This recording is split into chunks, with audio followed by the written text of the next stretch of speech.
इधर खंडवा में एक मदरसे से लाखों के नकली नोट मिलने से हड़कंप मच गया। जहां एक इमाम के कमरे से नकली नोटों से भरा बैग बरामद किया और अब इस पर सियासत गर्मा गई है। बीजेपी ने मामले में सख्त कार्रवाई की मांग की है। देख रिपोर्ट।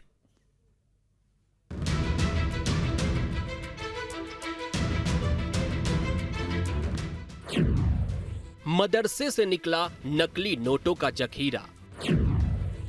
इमाम के कमरे में रखे थे लाखों के नकली नोट।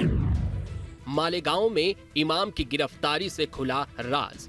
कहने को तो मदरसों में दीनी शिक्षा दी जाती है, बुराइयों से दूर रहने की नसीहत दी जाती है, बच्चों के रहने खाने की व्यवस्था के लिए एक एक पैसे जुटाए जाते हैं, लेकिन जब इन्हीं मदरसों में संदिग्ध गतिविधियां होने लगे तो उस पर सवाल उठना लाजमी है। जी हाँ, मध्य प्रदेश के खंडवा से ऐसा ही मामला सामने आया है, जहां मदरसे से असली नोटों की जगह नकली नोटों का जखीरा बरामद किया गया है। दरअसल मामला खंडवा के जावर थाना क्षेत्र स्थित पेठिया गांव का है, जहां मदरसे से 19 लाख के नकली नोट बरामद किए गए। ये नकली नोट मस्जिद के इमाम जुबैर अंसारी के कमरे में रखे थे, जिसकी सूचना पर पहुंची पुलिस ने ये नोट बरामद किए हैं। एक वीडियो वायरल हुआ था, न्यूज़ से संबंधित है, और वो वीडियो गांव के लोगों ने देखा था, तो उन्होंने थाना प्रभारी को जाके सूचना दी कि ये इस प्रकार से वीडियो जो आया है, यह व्यक्ति अपने यहाँ पर इमाम का काम करता है और ये यहाँ पर रहता था। इस सूचना पर जैसे ही थाना प्रभारी को मिला है तो थाना प्रभारी मौके पर गए। मदरसे के ऊपर जो कार्रवाई होना थी तो वहाँ पर उनका निवास स्थान प्राप्त मालूम पड़ा, और जैसे ही उसके निवास पर जाकर चारों तरफ से घेराबंदी करके उस मकान की सर्चिंग वगैरह की तो वहां पर नकली नोट प्राप्त हुए हैं। इस मामले का भंडाफोड़ तब हुआ जब 2 दिन पहले मालेगांव पुलिस ने जुबैर और उसके एक साथी को 10 लाख रुपए के नकली नोटों के साथ गिरफ्तार किया था। मालेगांव में इमाम की गिरफ्तारी और वीडियो देखकर खंडवा के ग्रामीणों को शक हुआ और उन्होंने स्थानीय पुलिस को सूचना दी, जिसके बाद जावर पुलिस मौके पर पहुंची और नकली नोट समेत अन्य सामग्री भी जब्त कर ली। पुलिस की कार्रवाई की बात करें तो पुलिस ने इमाम बाड़ा के ऊपर कमरे की तलाशी ली। तलाशी में 19 लाख रुपए के नकली नोट बरामद हुए। लगभग 3 लाख रुपए के नोट बिना कटे हुए पाए गए।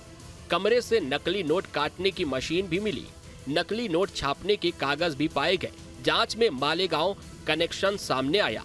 खंडवा पुलिस ने मालेगांव पुलिस से सहयोग मांगा है। बताया जा रहा है जुबैर अंसारी को करीब 3 महीने पहले बुरहानपुर से इमामत के लिए नियुक्त किया गया था और पास में नई मस्जिद का निर्माण चल रहा था, जबकि इमाम बाड़े में नमाज का सिलसिला भी जारी था। आरोपी जुबैर है, निवासी ये बुरहानपुर का रहने वाला है और अभी यहाँ पर ये 4 महीने पहले से ही यहाँ पर आया है। वहीं अब इस मामले पर सियासत भी शुरू हो गई है। बीजेपी विधायक रामेश्वर शर्मा ने मदरसे की जांच की मांग की है। साथ ही संदिग्ध गतिविधि में शामिल होने वाले मदरसे को तोड़ने की भी बात कही है। ये मदरसा कभी कभी आतंकवादी गतिविधियों के केंद्र निकलते हैं, कभी कभी वहां पर जो है गुप्तचरों के काम होते रहते हैं, कभी कभी इन मदरसों में नकली नोट पाए जाते हैं और ऐसे मदरसों को बंद करना अब अति आवश्यक है।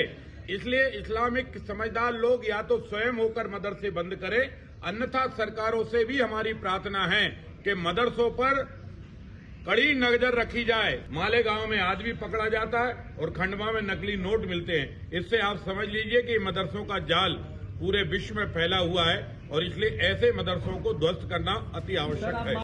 मध्य प्रदेश सरकार में कैबिनेट मंत्री कैलाश विजयवर्गीय की भी प्रतिक्रिया सामने आई है। उन्होंने कहा है मदरसे अब अवैध गतिविधि का केंद्र बनते जा रहे हैं। ऐसे में कैलाश विजयवर्गीय ने सीएम मोहन यादव से मदरसे के लिए विशेष पॉलिसी बनाने का आग्रह किया है। देखिए, मुझे लगता है कि ये मदरसा वाले जितने भी केंद्र हैं, ये बहुत अवैध गतिविधियों का केंद्र बनते जा रहे हैं। पहले ऐसा नहीं था, पर अब बाहर के लोग आकर इस मदरसा में काम कर रहे हैं और न सिर्फ काम कर रहे हैं बल्कि अवैध गतिविधियां भी कर रहे हैं। मुझे लगता है कि जो मदरसा में पढ़ाने वाले लोग हैं, उन सब की जानकारी सरकार को हासिल करना चाहिए। गतिविधियां क्या क्या चल रही, उसके ऊपर सरकार को ध्यान देने की आवश्यकता है। मैं मुख्यमंत्री से निवेदन करूँगा इस विषय को गंभीरता से लेकर और बाकी भी प्रदेश में जो मदरसे चल रहे हैं उनके बारे में एक पॉलिसी आवश्यकता है। बहरहाल पुलिस मामले की जांच में जुटी है। इस नकली नोट का मकड़जाल कहां तक फैला है, इसका भी पता लगा रही है। अब देखना है कि जुबैर अंसारी का गैंग कितना बड़ा है और इसके पीछे कौन कौन लोग हैं, इसका खुलासा कब तक होता है। खंडवा से अखिलेश ठाकुर के साथ टीम न्यूज़ स्टेट।